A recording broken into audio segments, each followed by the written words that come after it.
오늘 여러분들과 제일파마홀딩스란 종목을 강의하기 위해 가져왔습니다. 반갑습니다. 저는 신비한 주식사전의 이루이라고 합니다. 제이약품이 자회사 온코닉 테라퓨틱스의 위궤양 치료제 임상 3상 승인 소식에 제이약품의 지주회사인 제일파마홀딩스가 그에 대한 수혜 기대감에 전일 16,300원 고점 형성 후에 금일 14,700원까지 하락 조정폭을 보이며 장 마감을 했습니다. 종목 분석 강의 진행함에 앞서 영상 시작 전에 구독과 좋아요, 알림 설정 부탁드리고요. 우선 세력들이 가장 좋아하는 3대 테마가 있습니다. 3대 테마. 그 테마가 뭐냐? 바로 신약 개발, 그리고 대체 에너지. 대체 에너지는 여러분들 많이 아실 거예요. 최근에 태양광이나 아니면 수소차 이런 것들의 대체 에너지들, 수소 관련주들이나 이런 것들이 대체 에너지, 그리고 환경 기술들이 있습니다. 이게 세력들이 움직이기 좋은 테마 중 하나인데, 그 중에서도 이 신약 개발은 빼놓을 수 없는 테마 중 하나고 가장 움직이기 좋은 재료 중 하나입니다. 여러분들이 주가가 급등을 할 때 가장 먼저 찾는 게 뭐죠? 바로 재료를 먼저 찾습니다. 근데 재료를 해석할 때 여러분들이 가장 중요하게 봐야 되는 게 단발성인지 지속성인지 예측 불가성인지, 그리고 마지막으로 불확실성인지 판단을 하셔야 됩니다. 근데 지금 오늘 같은 경우에는 제이파마홀딩스의 경우에는 지속성이 가능한 재료죠. 하지만 지속성은 가능하지만 이 위궤양 치료제가 3상이 승인이 나려면 올해라는 정확한 날짜가 정해지지 않은 두루뭉실한 기간을 언급했기 때문에 지속성은 가능하지만 그 이후에 주가 등락폭이 언제 반등을 할지 모르는 상황이라 이렇게 조정을 받을 수밖에 없어요. 그래서 여러분들 뉴스들 많이 보잖아요. 이런 말이 있단 말이에요. 어떤 말? 기사가 나온 후에는 끝났다. 그게 방금 말씀드렸던 것처럼 50%는 맞고 50%는 틀리다라는 거예요.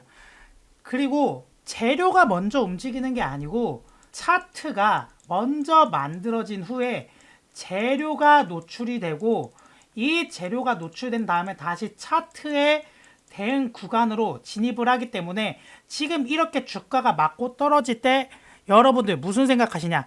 이 종목 왜 떨어지는 거야? 항상 오를 때도 재료, 떨어질 때도 재료를 찾아요. 그런데 재료는 벌써 노출이 됐잖아요.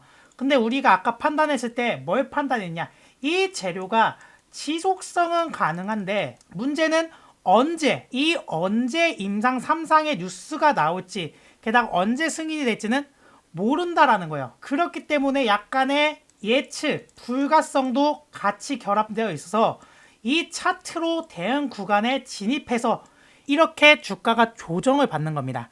우리나라 사람들 참 매스컴 많이 좋아해가지고 아무리 차트로 설명을 해도 재료를 계속 찾아요. 그런데 여러분들 주식 많이 해보셔서 알겠지만 재료로 급등하는 경우도 있지만 차트가 이유 없이 급등을 한 후 급락을 하는 경우도 있어요. 그런 경우에는 여러분들 왜 떨어졌는지 왜 올랐는지 재료 찾아봐도 없는데 어떻게 하실 거예요? 그때는 여러분들 제가 항상 말씀드리지만 세력의 의도를 파악을 해야 된다.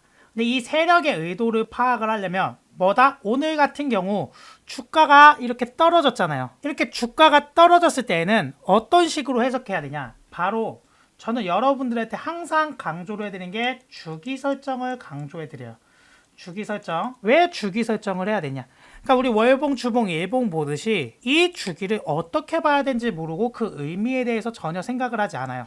그래서 첫 번째 주기, 두 번째 주기, 세 번째 주기가 있어요. 세 번째 주기. 이 첫 번째 주기로는 명분을 찾아야 되는데 이 명분을 어떻게 찾을 것이냐? 우리 주가가 오르고 내릴 때 뭐가 움직이죠? 거래량이라는 게 움직여요. 거래량. 이 거래량이라는 게 움직이기 때문에 거래량과 또 뭐가 있죠? 거래량이 들어왔다라는 건 뭐가 들어왔다? 돈이 들어왔다는 거. 그럼 그 돈은 뭐냐? 거래대금. 이 거래량과 거래대금을 가지고 내가 이 종목을 매수해야 될지 아니면 관망해야 될지 그냥 버릴지를 판단하는 거예요. 이게 매수해야 될 명분을 차트에서 찾아내는 건데, 우리 주가가 급등은 했어요. 주가가 막 10% 20%는 급등해. 그런데 매도자가 없는 상태에서, 매도 물량이 없는 상태에서 적은 금액을 써서 급등하는 경우도 있잖아요. 그럼 개인이 써서 급등을 만든 물량인지 아니면 매도 물량이 많음에도 불구하고 그 물량들을 모두 소화하고 올려준 종목인지, 그러니까 세력이 움직인 종목인지를 정확히 파악을 해야 되고, 급락을 할 때도 역시 매수 물량이 없어 적은 금액을 던져도 이게 급락이 나오는지를 봐야 돼요. 그래서 내가 이 종목을 매집해야 될지 스윙으로 가져갈지를 판단을 하는 건데, 이게 첫 번째 명분이가, 첫 번째 주기는 명분이고, 두 번째 주기 추세를 봐야 돼. 추세를 통해서 내가 지금 오르고 있는 시점에서는 어떤 액션을 취할 건지, 떨어지는 상태에서는 매집을 할 건지 아니면 눌림목 매매를 할 건지, 이런 액션을 취해야 된다는 거예요. 그리고 세 번째로는 뭐다?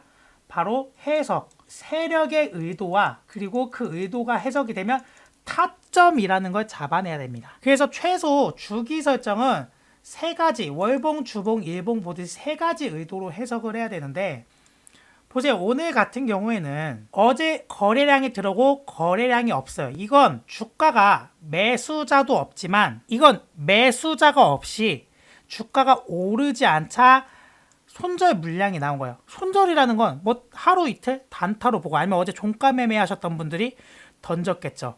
그래서 금액도 그렇게 크지 않기 때문에 이건 개인의 물량이 나온 거다라고 생각하시면 되고, 추세 자체도 지금 급등과 급락, 급등, 횡보 이렇게 밑으로 빠진단 말이에요. 아직 바닥권으로 다져지지 않은 상태예요. 그리고 여기서 거래량 훨씬 없고 이렇게 십자형 캔들하고 약간의 비석형 캔들, 이런 캔들들이 많이 만들어진다면 이건 거래량이 없다라는 거예요. 그러니까 매수자가 없다라는 의미로 생각을 해야 되기 때문에 단순하게 단타로 했던 사람들이 빠져나가는 겁니다. 그럼 최종적으로 5분봉으로 봤을 때 보세요. 더 여기 비석형 캔들, 잠자리형 캔들, 십자형 캔들 막 이렇게 다 모여 있잖아요. 그쵸? 그래서 지금 분봉상에서 횡보는 매집이 아니에요. 관망을 하셔야 된다는, 관망. 왜?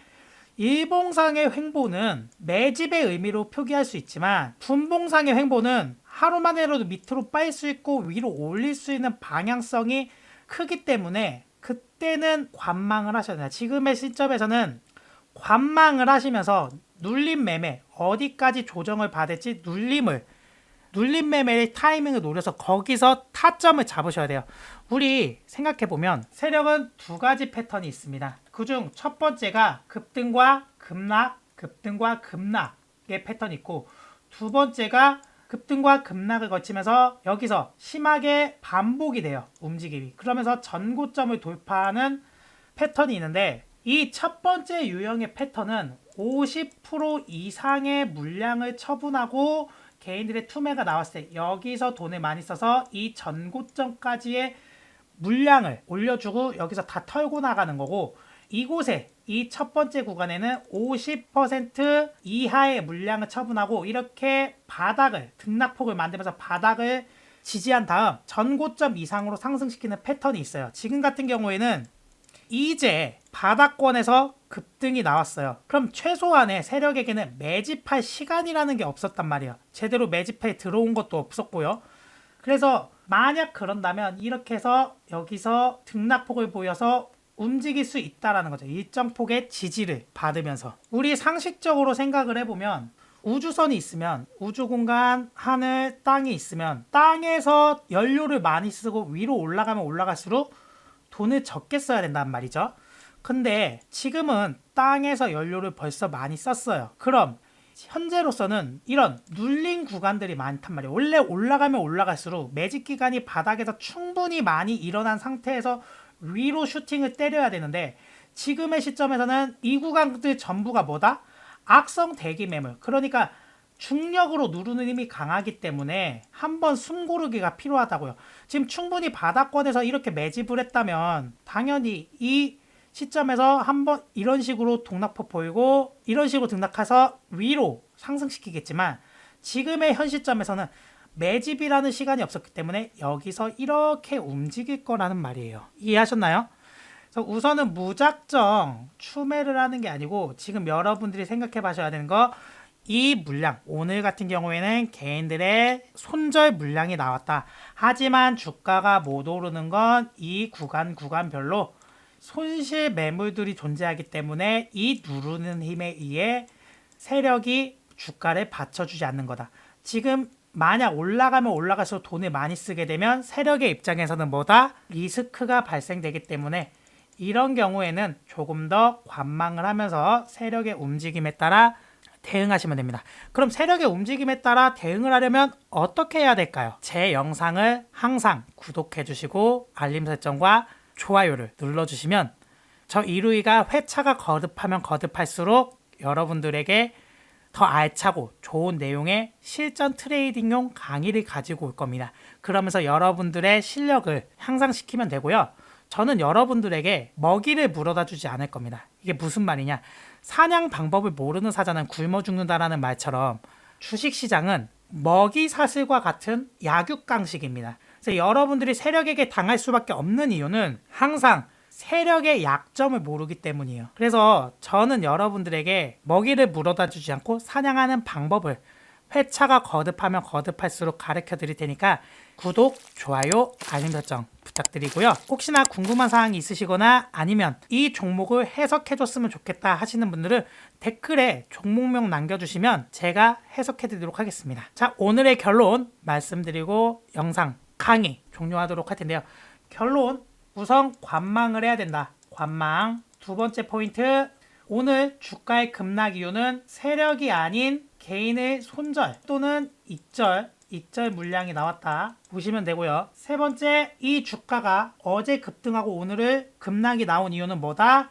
차익 매물과 손실 매물이 같이 존재하고 세력의 입장에서 매집의 기간이 별로 없었기 때문에 주가가 급락을 하는 거다. 그리고 이 재료는 지속성은 가능하지만 예측 불가다. 무슨 말이냐? 언제 다시 한번 이 임상 3상이 승인될지 모른다라는 거예요. 올해 아니라는 거기 때문에 그 사이에 등락이 가능할 수 있지만 언제 이 타이밍에 나올지 모르는 내용이라 예측 불가성으로 지금 주가가 조정받는다. 그래서 여러분 관망을 하시다가 눌림 시점 또는 횡보 시점에서 슈팅을 때려야 된다. 아셨죠? 자, 오늘 강의 여기서 마치도록 하겠습니다. 저는 신비한 주식사나 채널의 이루이였습니다. 감사합니다.